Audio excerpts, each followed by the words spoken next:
Welcome back to espresso जी। बड़ी ही important हमने बात करनी है। पाकिस्तान समेत दुनिया भर में एंटीबायोटिक्स अवेयरनेस वीक मनाया जा रहा है और ये जो एंटीबायोटिक का इस्तेमाल है ये सिर्फ बैक्टीरियल इन्फेक्शंस में किया जाता है। वायरल इन्फेक्शन में ये मुफीद नहीं होती, डॉक्टर्स ऐसा कहते हैं। इसलिए वायरल इन्फेक्शन में एंटीबायोटिक का इस्तेमाल नहीं करना चाहिए। और वायरल इन्फेक्शन में जो मेन है वो नज़ला और फ्लू, जो इस तरह की बीमारियाँ वो शामिल हैं। एंटीबायोटिक का ज़रूरत से ज़्यादा इस्तेमाल भी इन्हें बेअसर बना देता है, क्योंकि इनके ज़्यादा इस्तेमाल से बैक्टीरिया की जो मज़ाहमती क़ुव्वत है वो बढ़ जाती है और ये दवाएं असर नहीं करती। लेकिन हम लोग आजकल बिल्कुल एहतियात नहीं करते और ये क्योंकि ओवर द काउंटर हमें मिल जाती हैं तो हमें कुछ भी थोड़ा सा भी मसला होता है हम जाते हैं और एक एंटीबायोटिक लेते हैं और बेशक उसका कोर्स हम पूरा करें ना करें, हम उसको आधा अधूरा छोड़कर इस्तेमाल कर लेते हैं। और फलां को ये मिली थी डॉक्टर की तरफ से, या फलां ने बता दिया कि ये मेडिसिन है तो इस्तेमाल कर लीजिए। इवन के छोटे बच्चों की माएँ भी ये कर रही हैं और जो पिछली बार प्रिस्क्राइब की गई थी मेडिसिन उनको ही दोबारा रिपीट कर देती हैं बगैर देखे, बगैर डॉक्टर को चेक करवाए कि अब के जो सिम्टम्स है कुछ तो फर्क होंगे।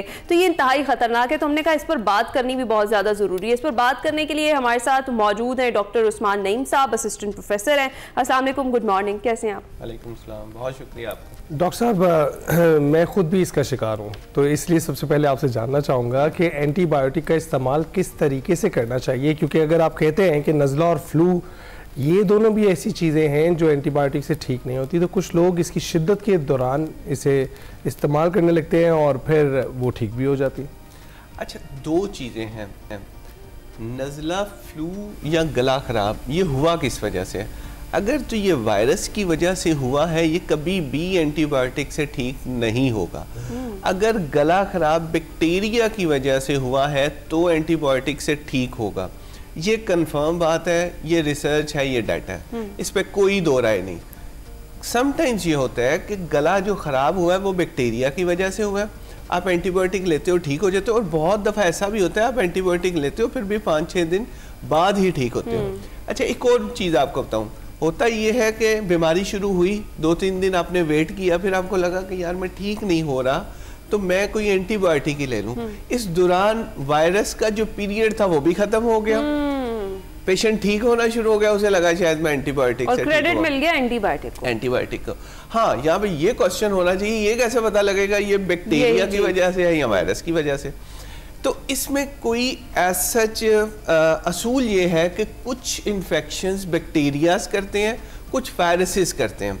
जो बैक्टीरिया करते हैं या उसकी शिद्दत और नौयत और एग्जामिनेशन, जैसे गला खराब है, सोर थ्रोट है, टॉन्सिलाइटिस है, वो बैक्टीरिया ने करना है। लेकिन फ्लू वाले मामला जैसे इन्फ्लुएंजा है वो वायरसेस हैं।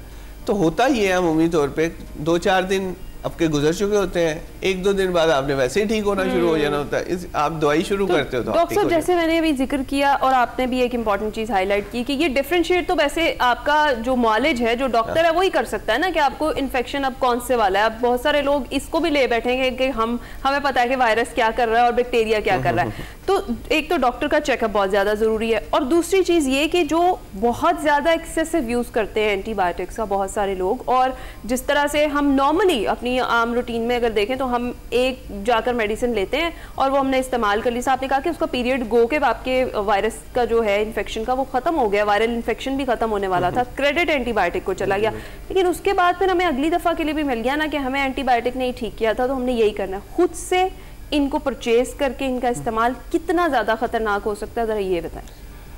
2,65,000 लोगों की मौत हुई एंटीबायोटिक रेजिस्टेंस की वजह से 1 साल में, और इसकी जी कितना गंभीर है आपको तब आइडिया होता है जब पेशेंट आपके पास हॉस्पिटल में आके कहते हैं हमारा बुखार ठीक नहीं हो रहा। आप उनके टेस्ट कल्चर्स करवा के देखते हो कि इसके लिए कौन सी एंटीबायोटिक मौजू है, तो पता लगता है ये सबसे रेजिस्टेंट है, इसके ऊपर कोई चीज़ असर कर ही नहीं सकती। एक इन्फेक्शन लाइलाज हो चुका है। आप सोचें उस सूरत हाल को कि एक इन्फेक्शन जो कि दुनिया में बड़ी आसानी से ट्रीट हो रहा है वो आपके मुल्क में लाइलाज होता जा रहा है। मैंने 20 ऐसी रिपोर्ट्स देखी हैं जिसमें कल्चर्स में लिखा होता है ये किसी को सेंसिटिव नहीं है, इस पे कोई दवाई नहीं असर कर सकती, और वहाँ पे आप बहुत बेबस महसूस करते हो, और उसकी यही वजह है कि हम बेजे एंटीबायोटिक्स लेने। अच्छा, मसला ये है कि एंटीबायोटिक लेते हैं, जैसे ही सही होते हैं छोड़ देते हैं। अब वो जरासीम जो है वो मरा नहीं है, कमज़ोर हो गया और अल्लाह ताला ने चूँकि एक एवोल्यूशन है, अगली दफ़ा जब उसके ऊपर वही एंटीबायोटिक देनी है वो असर नहीं करनी। इस तरह स्टेप अप होता जा रहा है। अच्छा, ये तो इंसानों की बात है, जानवरों में भी यूज़ हो रही है, ज़राअत में यूज़ हो रही है। तो रेजिस्टेंस ऐसे इकट्ठी हो के एंड पे इंसानों तक आती है और वो लाइलाज हो जाता है। बिल्कुल ठीक। तो ये बताइएगा कि वायरस के हवाले से अगर हो जाए कोई नज़ला ज़ुकाम तो उसको किस तरह से ठीक किया जाता है? सिम्टोमेटिक ट्रीटमेंट है और इम्यूनिटी अच्छी करनी है। इम्यूनिटी अच्छी करने से मुराद है कि प्रोटीन अच्छी लेनी है, जिसमें हम उम्मीद तौर पे यखनी गोश्त वगैरह कहते हैं, और थोड़ा आराम करना है, बॉडी को खुद से उससे रिकवर करने देना है। उससे सिर्फ आपका यही वायरस नहीं बेहतर होगा, ओवरऑल आप बेहतर होंगे। अच्छा, और डॉक्टर साहब ये जो अभी लाहौर का 5वां मौसम है, स्मॉग, बल्कि अब तो पूरे पंजाब में ही फैल गया है, इस सूरत हाल में क्या किया जाए? क्योंकि इसके भी सिम्टम्स तो यही आते हैं जो ये इन्फेक्शन करती है, तो हमें खुद को नहीं पता चलता कि ये स्मॉग से हुआ है या कोई वायरल इन्फेक्शन है या बैक्टीरियल इन्फेक्शन है।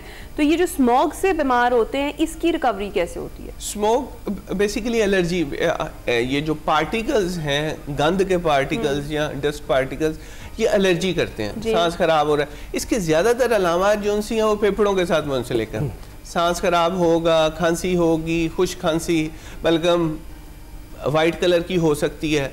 तो इसके लिए एहतियात चाहिए, पानी ज़्यादा पिएं, मास्क लगा के रखें, ज़्यादातर घर में रहें और दुआ करें कि ये ख़त्म हो जाए जल्दी। बिल्कुल। अच्छा, साथ ये भी बताइएगा कि अमूमन लोग जो हैं ये बैक्टीरियल जो इन्फेक्शन है उसको ज़ुकाम और खांसी से एसोसिएट करते हैं, और जब आपको जो होते हैं दूसरे किस्म के जो अलामात आपकी ज़ाहिर होती है तो वो आप वायरल इन्फेक्शन की तरफ जाते हैं। तो क्या इसको डिफ्रेंशिएट करने का भी कोई तरीका है? जी, मैं बताता हूँ।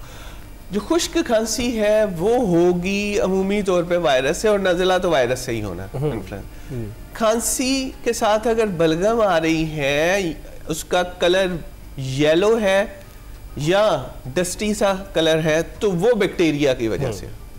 अगर बलगम नहीं आ रही, खांसी है, खुश्क है, वायरस है, बलगम है, बैक्टीरिया है।